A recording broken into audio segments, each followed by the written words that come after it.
माझं स्वतःचं वय कितीही असलं तरी मला मनानं तरुण असल्यासारखं वाटतं. याचं कारण मी एक शिक्षिका आहे. मी नेहमी तरुण पिढीमध्ये मिसळते. त्यांचा आनंद संसर्गजन्य असतो. ती तरुण मुलं त्यांची गुपितं माझ्यापुढे उघडी करतात. ती मुलं ही माझी प्रेरणा आहे. मी एका महाविद्यालयात शिकवते आणि प्रत्येक वर्गातील असंख्य मुलांची आणि माझी गाठभेट नेहमीच होत असते. काही दिवस लोटले की कदाचित त्यांची नावं माझ्या लक्षात राहत नाही. पण मुलं मात्र मला विसरत नाहीत. अनेक वेळा हॉटेलात नाहीतर विमानतळावर माझ्याजवळ रिझर्वेशन नसताना माझे हे जुने विद्यार्थी माझ्या मदतीला धावून आलेले आहेत.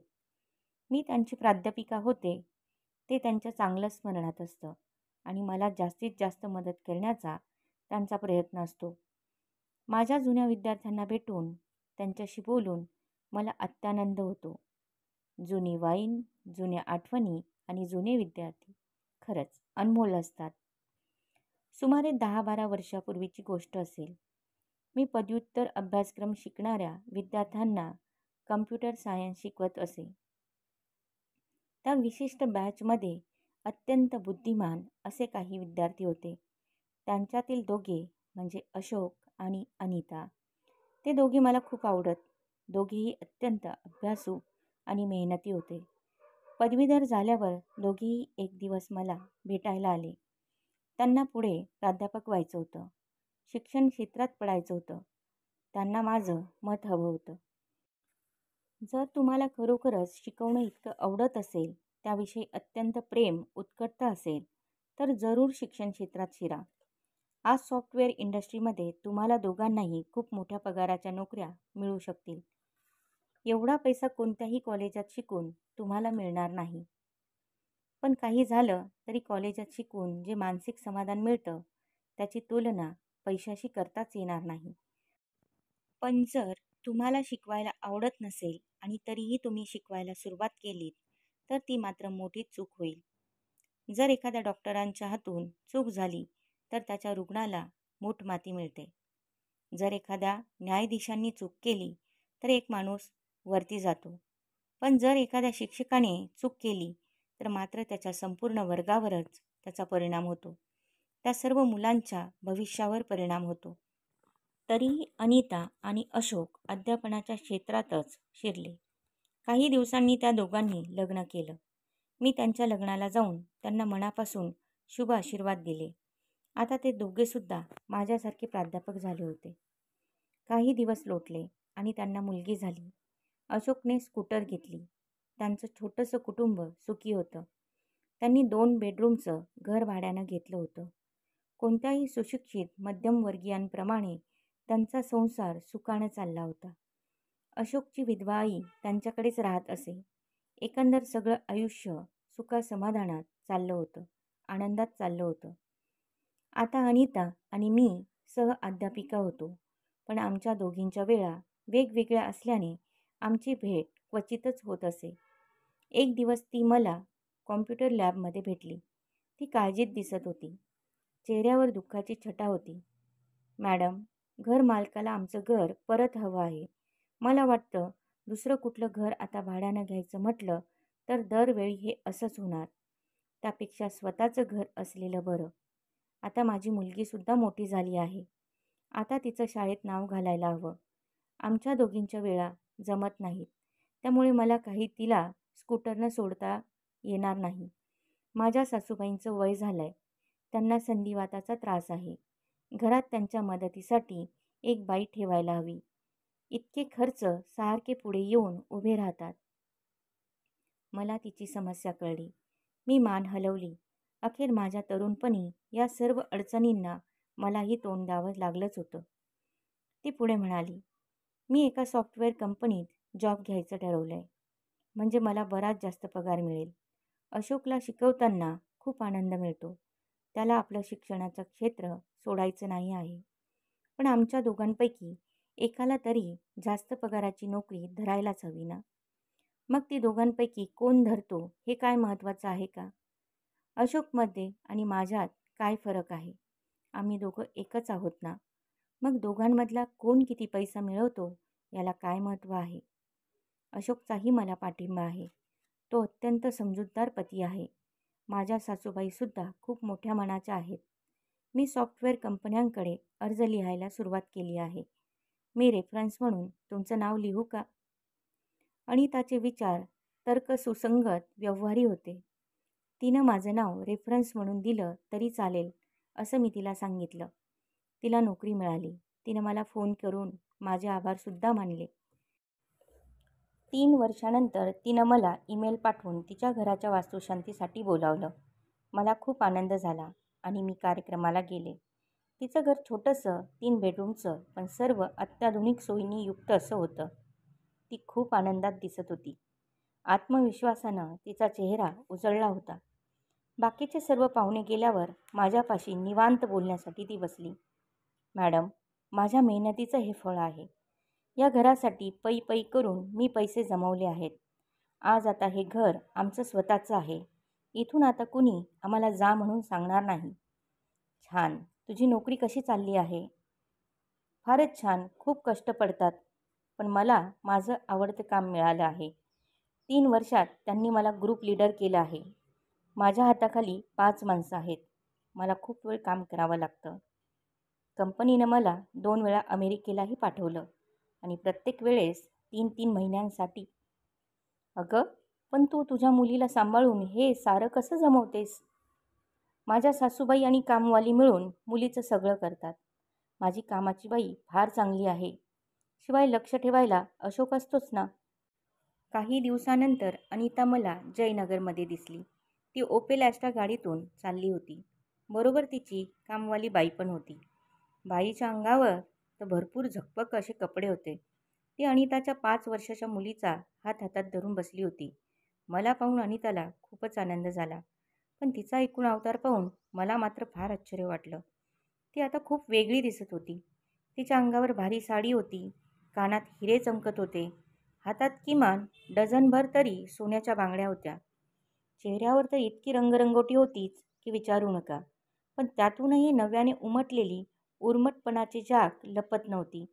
अनिताचा आत्मविश्वास जरा जास्तच वाढला होता की उद्धटपणा, हे मला मात्र कळायला मार्ग नव्हता. अनिता खूप आनंदात होती.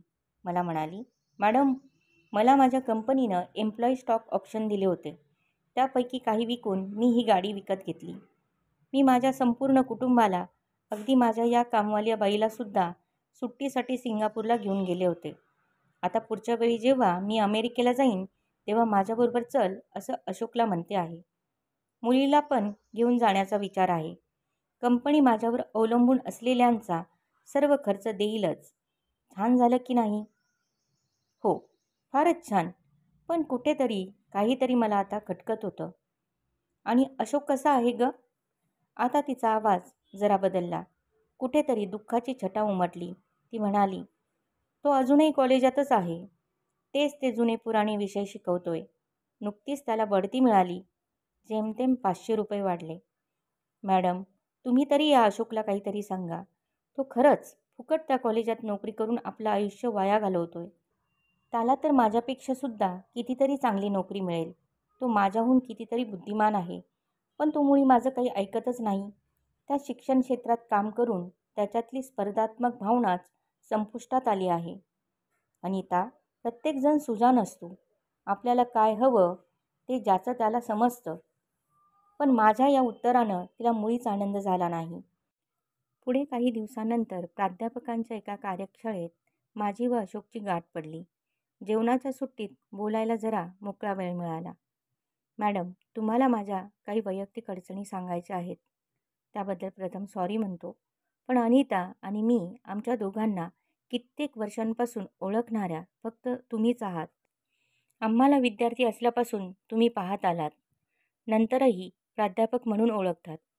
तेव्हा तुमचं मत माझ्या दृष्टीनं फार महत्त्वाचं आहे. अनितानं सांगितलं का माझ्याशी बोलायला? मी विचारलं. कारण काही दिवसांपूर्वीच अनिता आणि माझी गाठ झाली होती.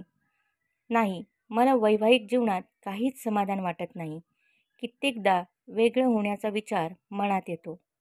अशोक, वेडा आहेस का तू? पती पत्नींमध्ये मतभेद हे नेहमीच होतात. तरुणपणी तर नक्कीच होतात. जर कुणी असा दावा करत असेल की आमच्यात मुळीच मतभेद होत नाहीत, तर मग ते नवरा बायकोच नाहीत. मी जरा विनोदाचा आधार घेत वातावरणातील ताण कमी करण्याचा प्रयत्न केला. पण अशोकवर मात्र त्याचा काहीही परिणाम झालेला दिसला नाही.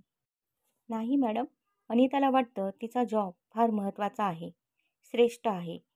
ती इतरांकडे तुच्छतेने बघते. आजकाल तिच्यात मीपणा फार वाढलाय.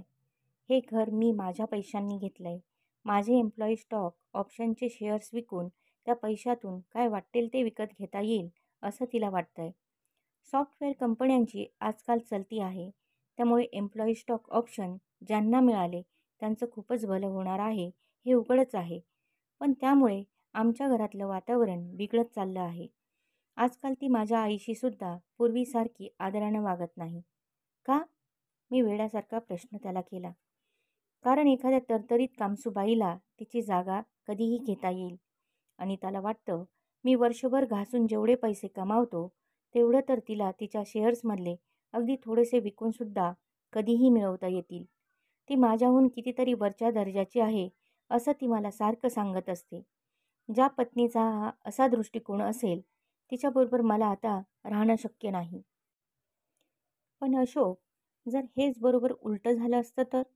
मग काही प्रश्न आला नसता ना? तुझ्या पत्नीला तुझ्यापेक्षा जास्त पैसा मिळतो ही गोष्ट तू स्वीकारू शकत नाहीस का? कदाचित आपल्या या पुरुषप्रधान समाजव्यवस्थेमुळे तुझ्या अहमला धक्का पोचत असेल. अशोक आता जरासा विचारात पडला. मग म्हणाला, काही प्रमाणात तुमचं म्हणणं खरंही असेल मॅडम.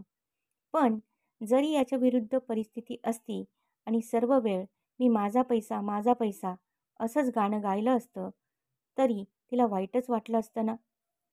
पती पत्नींमध्ये कोणी वरच्या पातळीवर किंवा कोणी खालच्या पातळीवर असा फरक मानणं योग्य नव्हे.